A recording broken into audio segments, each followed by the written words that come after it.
Di antara yang menyebabkan panjang umur juga adalah seseorang mencari pahala pada setiap ucapan atau amalan, bagaimanapun caranya. Artinya ucapannya bagaimana kalau ngomong dapat pahala, perbuatannya kalau bergerak dapat pahala, macam mana caranya. Itulah yang dipikirkan. Artinya seperti kalau bicara jaga mulut. Nanti kalau ibu kasar mulutnya, Bu, menyinggung orang lain, nanti didoakan pendek umur. Pemain tetangga, ibu kasari ngomongnya nggak jelas gitu ya, tetangganya marah, akhirnya melanat ibu. Oh, pantasnya kau mati aja, mamanya kan. Itu kan mendoakan pendek umur jadinya kan, Bu. Ya. Tapi kalau ngomongnya baik, perbuatannya baik, amalannya juga baik, pasti banyak yang mendoakan supaya panjang umurnya, berkah hidupnya. Maka jaga ucapan dan jaga sikap itu juga bisa memperbanyak umur. Ini dari segi syar'inya tentunya, Bu. Kalau dari segi dunianya, ya tentu jaga kesehatan, ya, jaga makan, jaga kesehatan. Kemudian jangan melakukan hal-hal yang membawa penyakit seperti ya tidurnya tengah malam gitu ya, jarang bangun pagi dan begitu seterusnya. Ya, jarang olahraga dan yang semacamnya, itu kan perkara-perkara dunia kan. Ya, kalau ingin panjang umurnya. Tapi tentu panjang umur di sini adalah yang baik amalannya, Bu. Karena memang panjang umur sendiri bisa tercela, bisa terpuji.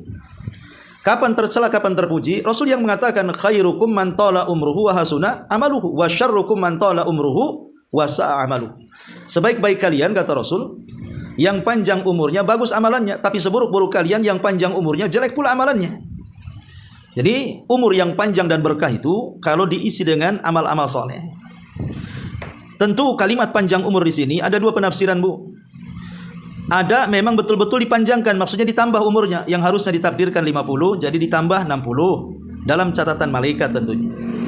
Tapi ada juga yang dimaksud panjang umur itu mungkin usianya sudah ditakdirkan 50, tapi setelah kematiannya kebaikannya dikenang, seolah-olah orangnya masih hidup.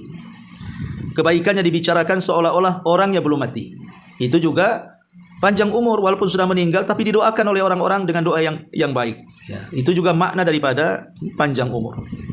Lah salah satu yang bisa memanjangkan umur dalam bab yang kita kaji di sini juga silaturahim.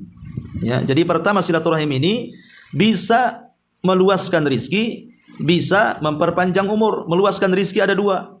Maksudnya diluaskan memang kekayaannya ditambah, atau mungkin kekayaannya tidak ditambah tapi berkahnya yang ditambah. Berkahnya yang ditambah, anaknya soleh, soleha, pasangannya juga soleh, soleha, rumahnya walaupun ya sederhana tidak pernah bocor, kendaraannya walaupun ya tahun-tahun Belanda tapi tidak pernah mogok, ya, makanan yang dimakan pun buat sehat. Nah, itu kan berkah namanya, Bu ya. Jadi di antara hal yang disebutkan di sini memperpanjang umur dan meluaskan rizki, kata Rasul falyasil rahimahu.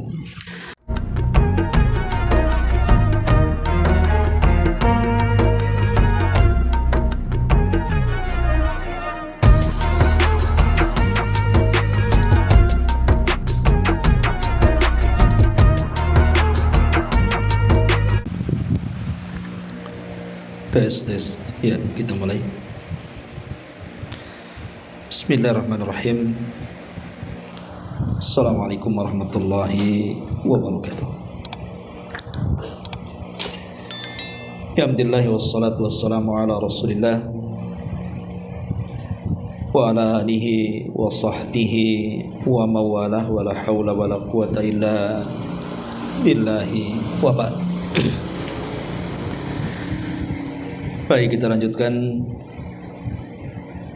kajian kita, masih membahas kitab Bahjah Qulubil Abrar,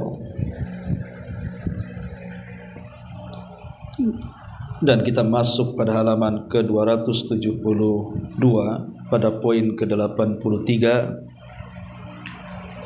keutamaan penyambung silaturahim. Baik, kita akan baca hadisnya, baru kita terangkan. Kecilkan.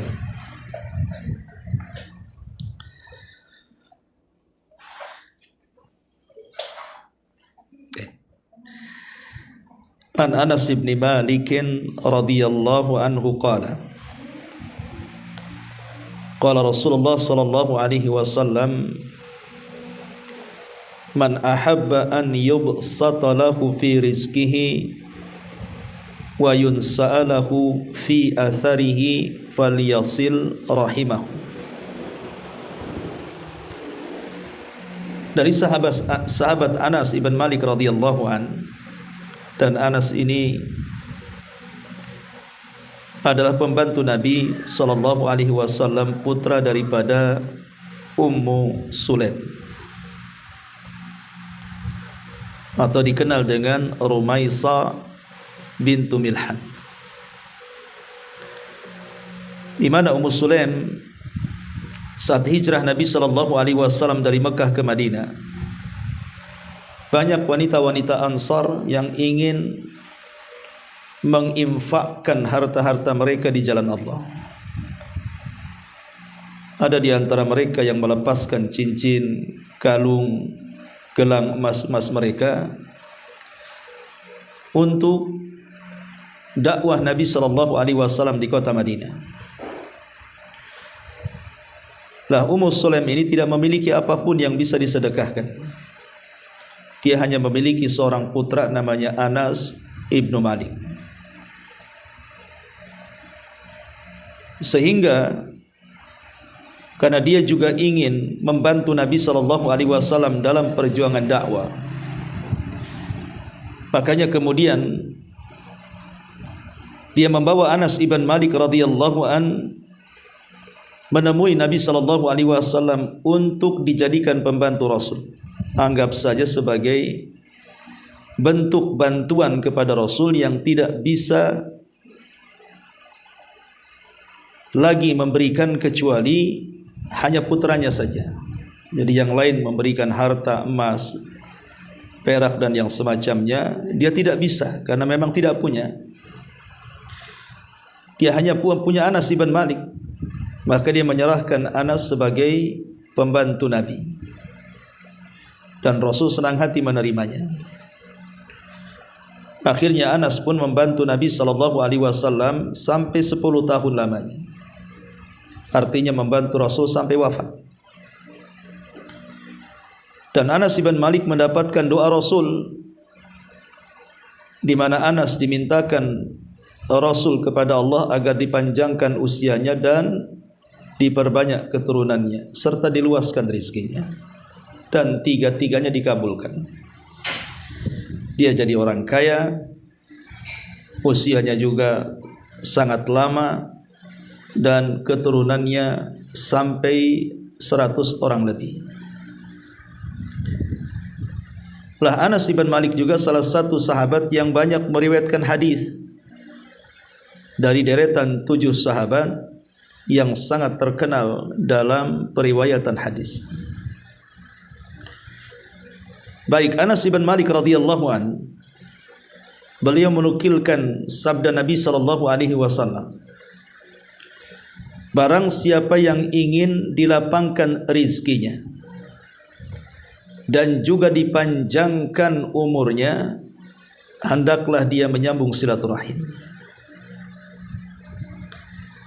Ma'asyiral muslimat yang dimuliakan Allah Subhanahu wa taala, dalam hadis ini terdapat anjuran agar menyambung silaturahim dan penjelasan bahwa silaturahim bisa mendatangkan redha Allah dan pahala akhirat. Bahkan dalam hadis ini, dengan silaturahim bisa memperpanjang umur dan meluaskan rezeki. Ma'asyiral muslimat yang dimuliakan Allah Azza wa Jalla, kita tahu bahwa banyak perkara selain silaturahim yang merupakan mafatihur rizki, pintu atau kunci-kunci rizki. Di antaranya disebutkan oleh para ulama tentang kunci-kunci rizki itu. Pertama, kalau kita ingin diluaskan rizki kita atau dimudahkan oleh Allah Subhanahu wa taala untuk mencari rizki, maka hal yang pertama adalah bertakwa kepada Allah Subhanahu wa taala, menjalankan perintah dan menjauhi larangan. Dan itu disebutkan di banyak ayat dalam Quran. Sebut saja surah Talaq ayat 2 sampai 3. Allah mengatakan, "Wa man yattaqillaha yaj'al lahu makhraja wa yarzuqhu min haitsu la yahtasib." Siapapun yang bertakwa kepada Allah Subhanahu wa taala, artinya menjalankan perintah dengan kepatuhan dan mau menjauhi larangan Allah Subhanahu wa taala dengan sungguh-sungguh, maka dipastikan Allah akan mudahkan jalan hidupnya. Yaj'al lahu makhraja.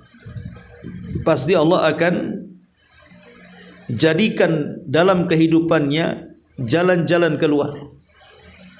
Kalau dia ada masalah, pasti akan dimudahkan untuk menguraikannya. Kalau dia ada kesulitan, pasti ada saja caranya untuk melepaskannya. Kalau dia ada bahaya, mudah saja bagi dia untuk terhindar dari bahaya itu. Makhraja, jalan keluar.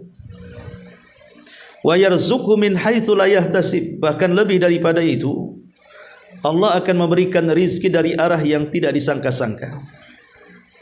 Jadi takwa itu salah satu bentuk perkara yang bisa memudahkan orang mencari rizki. Makanya jangan tertipu dengan bisikan syaitan, karena setan ini terkadang membisikkan di telinga itu, ya'idukumul faqra, supaya kita ditakut-takuti dengan kefakiran. Contoh umpamanya ada orang yang sedang berjualan, entah makanan, entah barang-barang dan yang lainnya, sedang rame-ramenya.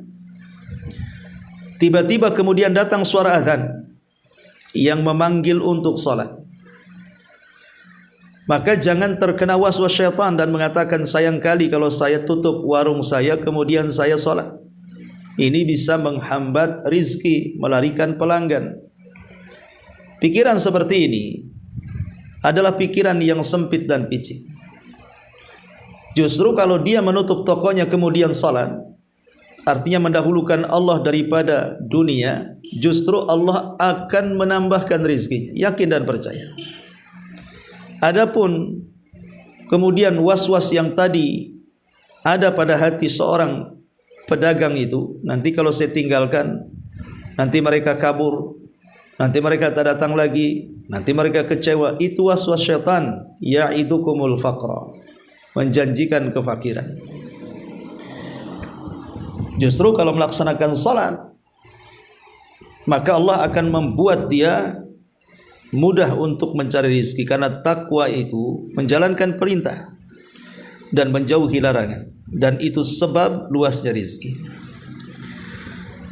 Yang kedua, bertobat dan istighfar, artinya menjauh daripada dosa dan lisannya terus mengucapkan astaghfirullah, astaghfirullah. Karena kita tahu bahwa dosa itu penghalang rizki yang pertama. Innal abda la yuhramur rizqa bidzambi yusibu. Allah akan mengharamkan seorang hamba dari rizkinya karena dosa yang dilakukannya. Sementara tobat dan istighfar itu justru akan membuka rizkinya. Makanya Allah mengatakan ketika berfirman kisah Nabi Allah Hud yang berceramah di hadapan kaumnya, apa kata Nabi Hud? Ya qaumi istaghfiru rabbakum thumma tubu ilaihi yursilis sama alaikum midrara wa yazidkum quwwatan ila quwwatikum wa la tatawallaw mujrimin. Wahai kaumku, perbanyaklah istighfar kepada Rabb kalian dan bertobatlah kepadanya. Nanti Allah akan kirim hujan yang deras untuk kalian dan Allah akan tambahkan kekuatan di atas kekuatan untuk kalian, dan jangan sampai berpaling seperti orang-orang yang melakukan dosa. Dari sini kita tahu bahwa istighfar itu membawa rizki, apalagi Nabi SAW terang-terangan mengatakan, man lazimal istighfar, siapapun yang melazimkan istighfar, ja'alallahu min kulli dhikin faraja wa min kulli hammin makhraja wa yarzuqhu min haitsu la yahtasib. Siapapun yang melazimkan istighfar, kata Rasul, maka istighfar itu bisa membuka sempitnya dada, bisa membuat jalan keluar saat kesulitan, dan membukakan rizki dari arah yang tidak disangka-sangka. Ini sabda Nabi. Kita harus yakin dengan apa yang dikatakan Nabi SAW. Kemudian yang ketiga, al-infaq fi sabilillah, berinfak di jalan Allah Subhanahu wa taala. Karena Allah Subhanahu wa taala yang berfirman di dalam Al-Qur'an, "Qul inna rabbi yabsutur rizqa liman yasha' min ibadi wa yaqdiru lahu wa ma anfaqtum min syai'in fahuwa yukhlifuhu wa huwa khairur raziqin." Dalam surah As-Sabah 39 Allah mengatakan, katakan ya Muhammad, sesungguhnya Rabbku yang membentangkan rizki diberikan kepada siapa yang dikehendaki dari hambanya, dan dia pun mentakdirkannya. Maka apapun yang kalian infakkan dari sesuatu, pasti Allah akan menggantinya, dan Allah sebaik-baik pemberi rizki. Bahkan dalam ayat lain, faman qudira alaihi rizqu falyunfik. Kalau kita sedang disempitkan rizkinya, perbanyak infak supaya luas. Jadi infak juga bisa mempermudah rizki kita. Bahkan ada seorang bapak, dulunya ekonominya tidak terlampau baik, tapi setelah merawat anak-anak yatim di rumahnya, Allah Subhanahu wa taala luaskan rizkinya. Akhirnya dia jadi pengusaha. Dan itu bercerita langsung kepada saya, Ustaz, saya ini semenjak menampung anak yatim di rumah saya, mengangkatnya menjadi anak, usaha saya lancar jaya. Buka ini tidak pernah bangkrut, buka itu tidak pernah bangkrut. Apa ini barakah karena saya menolong anak yatim? Saya katakan ya. Karena memelihara anak yatim itu juga infak terbesar, bisa membukakan rizki. Kemudian yang keempat, al-ihsan ila dhu'afa, berbuat baik kepada orang-orang yang lemah. Karena Rasul yang mengatakan, hal tunsaruna wa turzakuna illa bidu'aifikum, tidaklah kalian ditolong atau diberikan rizki kecuali karena ada orang-orang lemah di sekitar kalian yang mendoakan. Jadi jangan remehkan orang-orang susah di sekeliling kita, bantu mereka. Bisa saja doanya melesat ke langit. Ketika doanya mudah-mudahan bapak ibu yang menyumbang, yang membantu, dimudahkan rizkinya, didengar Allah, dan betul-betul Allah memudahkan rizki kita. Kemudian juga yang kelima, istihdharul qalbi fil ibadati. Cobalah selalu menghadirkan hati saat kita beribadah kepada Allah Subhanahu wa taala. Jangan sampai saat beribadah, salat, puasa, zakat, haji, umrah, baca Quran, zikir dan yang semacamnya, disibukkan dengan perkara-perkara dunia. Karena banyak orang-orang yang beribadah tidak khusyuk itu hanya sekedar menampilkan kehusuan badannya. Salat memang tidak bergerak, tidak banyak main-main, tapi hatinya tidak tenang. Hatinya mikirkan urusan dunia dan dunia saja. Padahal Allah Subhanahu wa taala berfirman dalam hadis qudsi, ya ibna Adam, tafarrag li ibadati amla sadraka ghinan. Wahai anak Adam, berikan waktu hatimu untuk beribadah kepada diriku. Aku akan penuhi dadamu dengan kekayaan. Wa asuddu faqrak, dan akan menutup kefakiranmu. Wa illam taf'al mala'ta yadaka syughlan. Mala'tu mala'tu yadaka syughlan wa lam ashud faqra. Kalau engkau tidak melakukannya, aku akan penuhi tanganmu dengan kesibukan dan aku tidak akan menutup kefakiran. Hadis ini disahihkan oleh Syalbani. Lihat bagaimana Nabi SAW mengatakan dalam hadis kursi, Allah mengatakan, wahai anak Adam, tafarraq bi ibadati, luangkan waktumu untuk ibadah. Jangan sibuk terus dengan dunia. Waktunya salat, waktunya ngaji, waktunya baca Quran. Jangan 24 jam itu dari mulai melek sampai tidur lagi hanya dunia dan dunia saja. Hatinya kosong dengan Allah Subhanahu wa taala. Karena di sini Allah menjanjikan kalau seandainya kita ini sesibuk apapun ngurus dunia, maka luangkan waktu untuk ibadah. Berikan hati kepada Allah Azza wa Jalla. Nanti kalau tidak, Allah akan penuhi hatinya dengan kesibukan. Bahkan Allah tidak akan tutup kefakirannya. Makna kefakiran di sini belum tentu maksudnya hartanya berkurang, tidak. Tapi kefakiran hati. Harta banyak tapi tak tenang. Harta banyak penyakit. Harta banyak anaknya durhaka.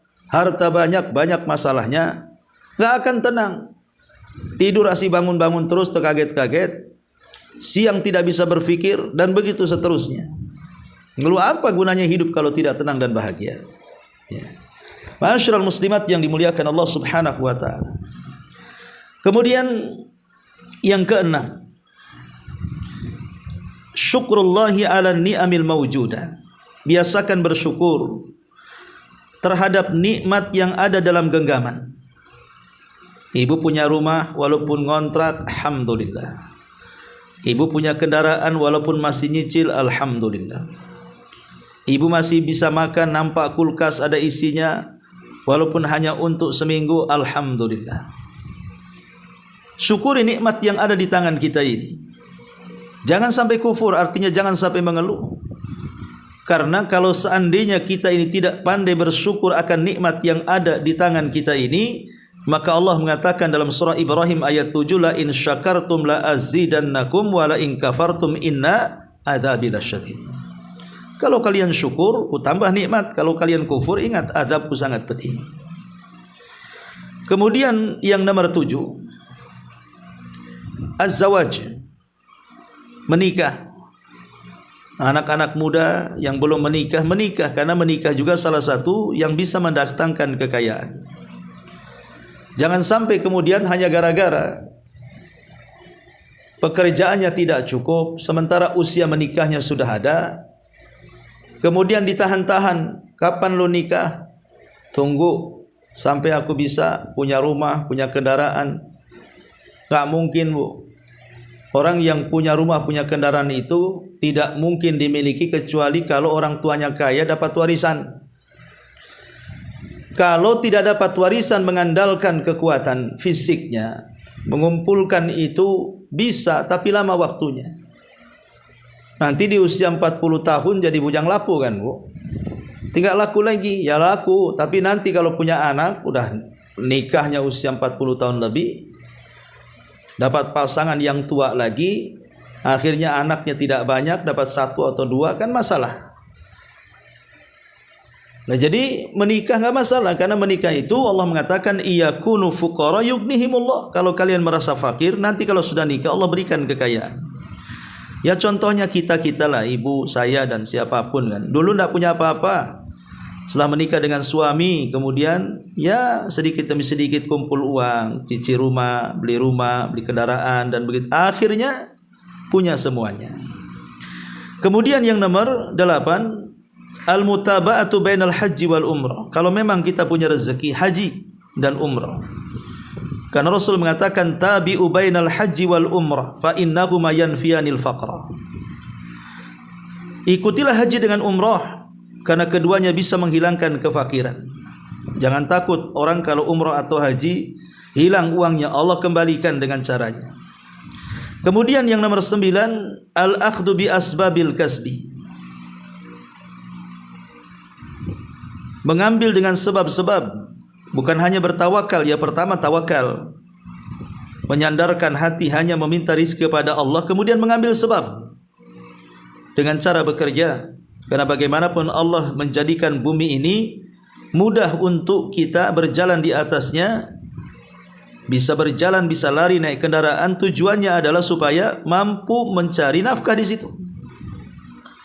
Maka dari sini kita tahu bahwa sebab-sebab rizki itu, Bu, ada yang bersifat duniawi, ada yang bersifat ukhrawi, ya. Dan yang terakhir, yang ke-10 adalah yang disebutkan dalam hadis yang kita bahas ini, menyambung silaturahim, terutama kepada orang tua, kemudian kepada kerabat. Ma'asyiral muslimat yang dimuliakan Allah Subhanahu wa taala. Jadi tadi saya katakan bahwa sebab-sebab rizki itu, datangnya rizki, ada yang sebabnya agama, seperti bertakwa, istighfar, berdoa, tawakal, silaturahim, berbuat baik kepada orang lemah, gitu ya. Itu semua sebab-sebab agama. Ada juga sebab-sebab dunia, seperti mencari rizki pagi-pagi, karena pagi-pagi itu waktu berkah. Rasul mengatakan, Allahumma barik li ummati fi bukuriha, ya Allah berkahi umatku di waktu pagi.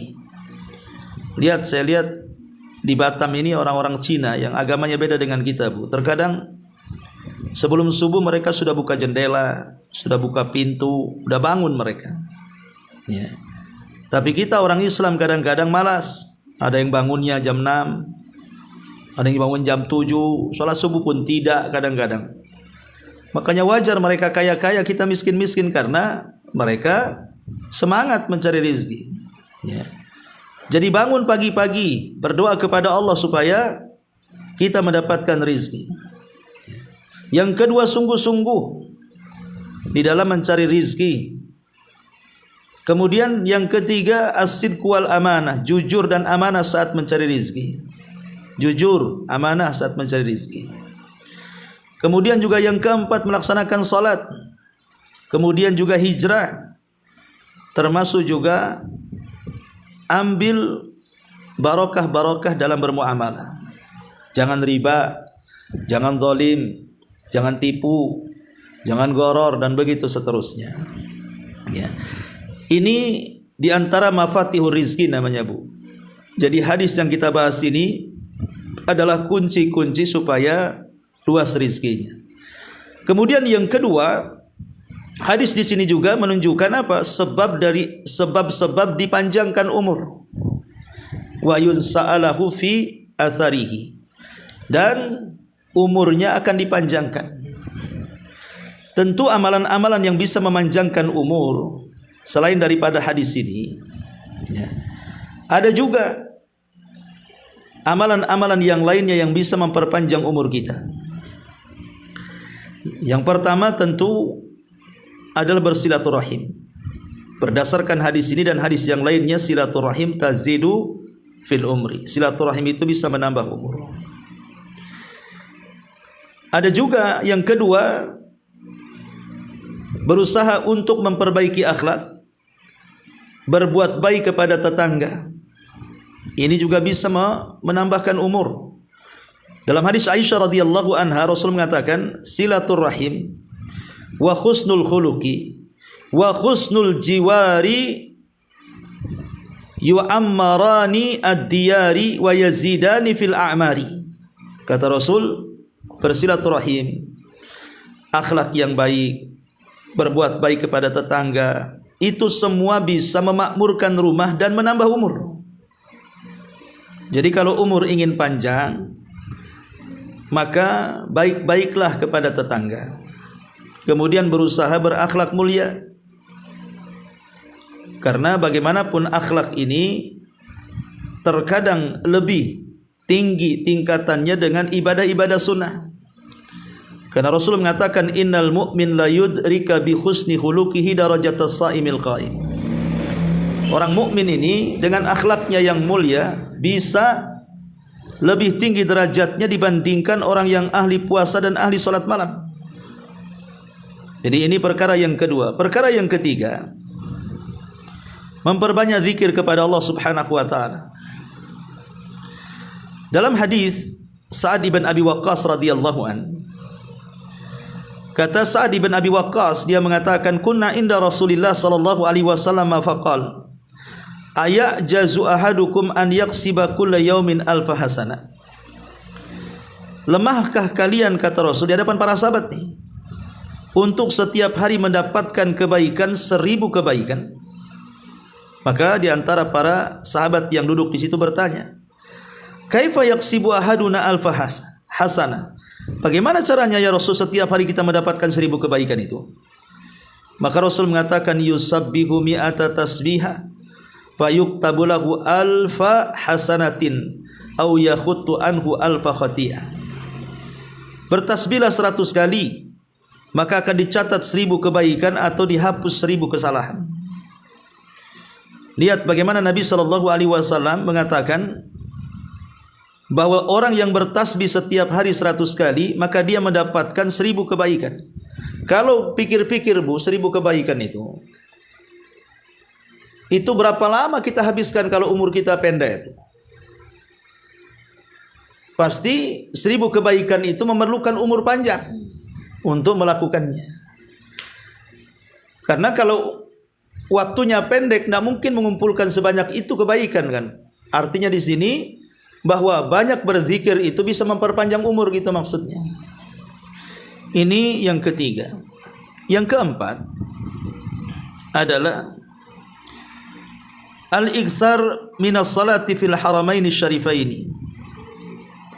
Perbanyak salat di 2 masjid, Masjidil Haram dan Masjid Nabawi. Kalau ibu bisa umrah gitu ya, kalaupun tidak bisa haji, mumpung di sana banyakkan salat wajib, salat sunnah. Kan salat sunnah banyak, bisa duha, bisa witir, ya, tahajud, tahiyatul masjid, macam-macam, salat wudu, ya kan? Ini enggak gitu ya. Banyak orang yang umroh ke sana lebih sibuk jalan-jalan, touring ke sana kemari. Sibuk selfie, foto sana, foto sini, jalan sana, jalan sini, seharian jalan capek kaki, mau salat dah malas, ya. Jadi kenapa demikian? Karena 1 kali solat saja di sana, apalagi di Masjidil Haram itu 100.000 kali solat loh Bu. Itu kita butuh umur berapa itu? Supaya kita bisa solat sebanyak 100.000 kali solat itu kan membutuhkan umur panjang Bu. Maka orang yang solat di Masjidil Haram atau Masjid Nabawi bisa memperpanjang umur. Kemudian yang kelima, hudzur al-majalis lil ilmi. Hadir di majelis-majelis ilmu kayak begini Bu. Hadir di majelis-majelis ilmu. Karena Rasul mengatakan, man ghada ilal masjid la yuridu illa an yata'allama khairan aw yu'allimahu kana lahu ka ajri hajjita man hajjatuhu. Tidaklah seseorang menyengaja datang ke masjid, tidak ada yang dikehendaki kecuali untuk mengajar atau belajar, maka dia seolah-olah mendapatkan pahala haji dengan sempurna. Kalau orang susah mengumpulkan uang untuk haji itu kan perlu waktu Bu. Kalau orang kaya ya, tapi umumnya orang susah. Orang-orang yang di desa yang kerja hanya buruh tani, atau mungkin di kota yang buruh ngojek dan yang semacamnya, itu harus berapa lama coba? Kalau tidak butuh waktu lama untuk mengumpulkan harta sebanyak itu. Tapi cukup belajar, datang ke majelis ilmu saja, baik dalam rangka mengajar atau belajar, maka itu sudah seolah-olah panjang umurnya, mendapatkan pahala banyak. Kemudian yang keenam, di antara yang menyebabkan panjang umur juga adalah seseorang mencari pahala pada setiap ucapan atau amalan, bagaimanapun caranya. Artinya ucapannya bagaimana kalau ngomong dapat pahala, perbuatannya kalau bergerak dapat pahala, macam mana caranya? Itulah yang dipikirkan. Artinya seperti kalau bicara jaga mulut. Nanti kalau ibu kasar mulutnya Bu, menyinggung orang lain, nanti didoakan pendek umur. Pemain tetangga, ibu kasari ngomongnya nggak jelas gitu ya, tetangganya marah, akhirnya melanat ibu. Oh, pantasnya kau mati aja mamanya kan. Itu kan mendoakan pendek umur jadinya kan Bu, ya. Tapi kalau ngomongnya baik, perbuatannya baik, amalannya juga baik, pasti banyak yang mendoakan supaya panjang umurnya, berkah hidupnya. Maka jaga ucapan dan jaga sikap itu juga bisa memperbanyak umur. Ini dari segi syar'inya tentunya, Bu. Kalau dari segi dunianya, ya tentu jaga kesehatan, ya, jaga makan, jaga kesehatan, kemudian jangan melakukan hal-hal yang membawa penyakit seperti ya tidurnya tengah malam gitu ya, jarang bangun pagi dan begitu seterusnya, ya, jarang olahraga dan yang semacamnya. Itu kan perkara-perkara dunia kan, ya, kalau ingin panjang umurnya. Tapi tentu panjang umur di sini adalah yang baik amalannya, Bu. Karena memang panjang umur sendiri bisa tercela, bisa terpuji. Kapan tercela, kapan terpuji? Rasul yang mengatakan khairukum man tala umruhu wa hasuna amaluhu wa syarrukum man tala umruhu wa sa'a amaluhu. Sebaik-baik kalian, kata Rasul, yang panjang umurnya bagus amalannya, tapi seburuk-buruk kalian yang panjang umurnya jelek pula amalannya. Jadi umur yang panjang dan berkah itu kalau diisi dengan amal-amal soleh. Tentu kalimat panjang umur di sini ada dua penafsiran, Bu. Ada memang betul-betul dipanjangkan, maksudnya ditambah umurnya, yang harusnya ditakdirkan 50 jadi ditambah 60 dalam catatan malaikat tentunya. Tapi ada juga yang dimaksud panjang umur itu mungkin usianya sudah ditakdirkan 50, tapi setelah kematiannya kebaikannya dikenang, seolah-olah orangnya masih hidup. Kebaikannya dibicarakan seolah-olah orangnya belum mati. Itu juga panjang umur, walaupun sudah meninggal tapi didoakan oleh orang-orang dengan doa yang baik. Ya, itu juga makna daripada panjang umur.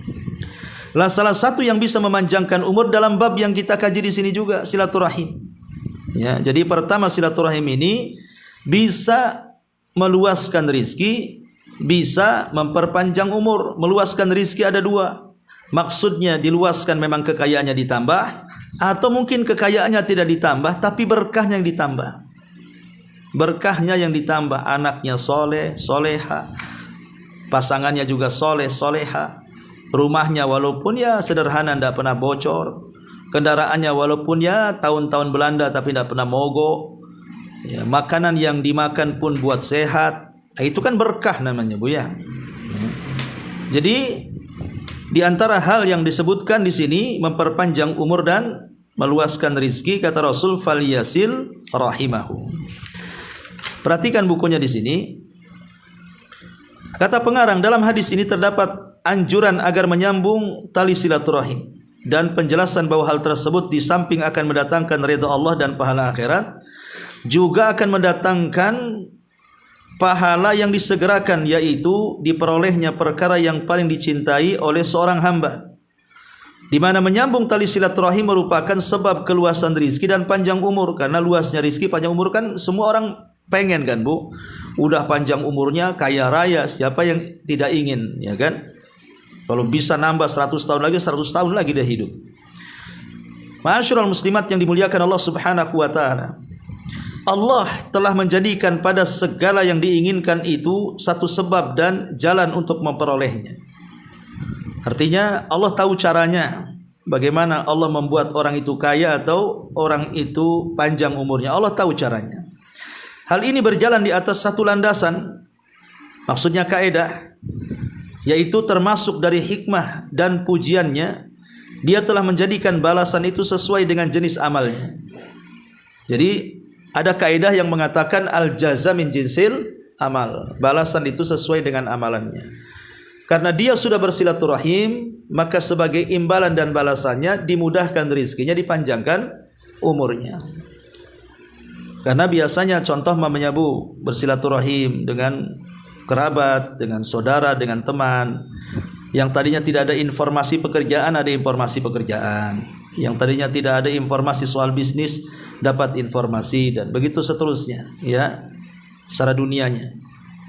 Sebagaimana dia menyambung tali silaturahim dengan berbakti, melakukan kebaikan dan menggembirakan hati-hati mereka, maka Allah akan menyambungkan umur dan rizkinya. Jadi setelah kita menyambung silaturahim, Allah sambung kita, serta membuka pintu-pintu rezeki dan berkah untuknya yang tidak bisa diperoleh tanpa adanya sebab yang mulia ini. Sebagaimana juga kesehatan, udara yang bersih, makanan yang baik, serta penggunaan hal-hal yang dapat menguatkan badan dan hati termasuk sebab-sebab yang bisa memperpanjang umur. Maka begitu juga menyambung silaturahim, Allah menjadikannya sebab rabbani itu. Sebab-sebab yang bisa mendatangkan perkara yang dicintai dari dunia ada dua macam. Satu, perkara-perkara yang bisa dirasakan, yaitu yang bisa dirasakan oleh panca indera dan dipahami oleh akal. Jadi sebab-sebab yang bisa mendatangkan perkara yang dicintai dari dunia ini ada dua macam. Maksudnya perkara-perkara dirasakan seperti rumah yang kita tempati, makanan yang kita makan, kendaraan yang kita naiki, dan begitu seterusnya. Itu juga bisa menyenangkan kan Bu? Sebab kalau tidak punya rumah kan stres kita. Si ngontrak, setiap bulan was-was mau bayar. Ataupun mamanya punya kendaraan, si mogok, pusing nanti. Cemana ini, berapa nih? Harus bayar ke bengkel. Ya. Jadi itu perkara-perkara dunia yang bisa dilihat panca indera. Yang kedua, perkara-perkara rabbani, yaitu yang telah ditentukan oleh Zat yang Maha Kuasa atas segala sesuatu. Zat yang semua sebab-sebab dan perkara-perkara di alam ini tunduk pada kehendaknya. Zat yang menjamin kecukupan bagi orang-orang yang bersandar kepadanya dan menjanjikan rezeki serta jalan keluar dari kesempitan bagi orang-orang yang bertakwa. Allah berfirman, "Wa man yattaqillaha yaj'al lahu makhraja wa yarzuqhu min haitsu la yahtasib." Barang siapa yang bertakwa kepada Allah, Dia akan berikan jalan keluar baginya dan Dia akan memberikan rizki dari arah yang tidak disangka-sangka. Dan Rasul mengatakan, mana qasat sadaqatun min mal. Sedekah itu tidak akan mengurangi harta, bahkan menambahnya. Maka bagaimana dengan sedekah dan memberi hadiah kepada kerabat dan keluarga? Tentu akan lebih lagi. Artinya begini Bu, kalau secara umum sedekah itu bisa menambah rizki kepada orang lain loh ya, maksudnya. Bagaimana pula sedekah kepada orang tua, saudara dan kerabat? Tentu lebih lagi.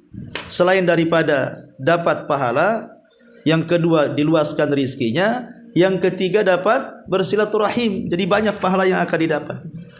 Nah, dalam hadis ini terdapat dalil bahwa niat seseorang yang amalannya itu mendatangkan pahala di dunia tidak akan berpengaruh walaupun niatnya itu adalah untuk mengharapkan wajah Allah dan negeri akhirat. Sesungguhnya Allah dengan hikmah dan rahmatnya memberikan pahala yang disegerakan dan yang ditunda di akhirat. Tentu yang disegerakan adalah rizki yang melimpah, umur yang panjang, itu namanya rizki yang disegerakan. Di akhirat ya tentu maksudnya sorga. Allah menjanjikan hal tersebut bagi orang-orang yang beramal, karena harapan dan perasaan tersebut akan menyemangati orang-orang yang beramal dan mendorong keinginannya untuk berbuat baik. Sebagaimana ancaman atas tindakan jahat dan penyebutan hukumannya termasuk di antara hal-hal yang dengannya Allah menakut-nakuti para hambanya dan mendorong mereka untuk meninggalkan dosa dan kejahatan.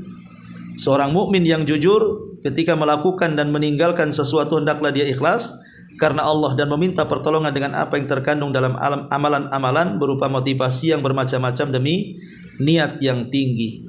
Allah lah sang pemberi taufik. Intinya bahwa bersilaturahim ini satu di antara sekian banyak amalan yang membuka rizki dan satu di antara sekian banyak yang bisa memperpanjang umur. Wallahu a'lam.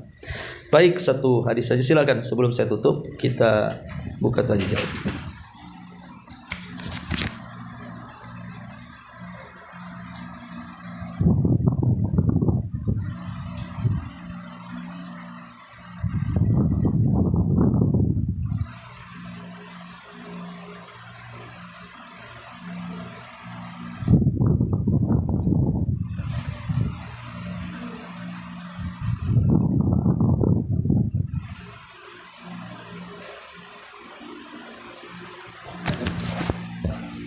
Baik, kita tutup. Subhanakallahumma bihamdika asyhadu an la ilaha illa anta astaghfiruka wa atubu ilaik. Allahu taala alam.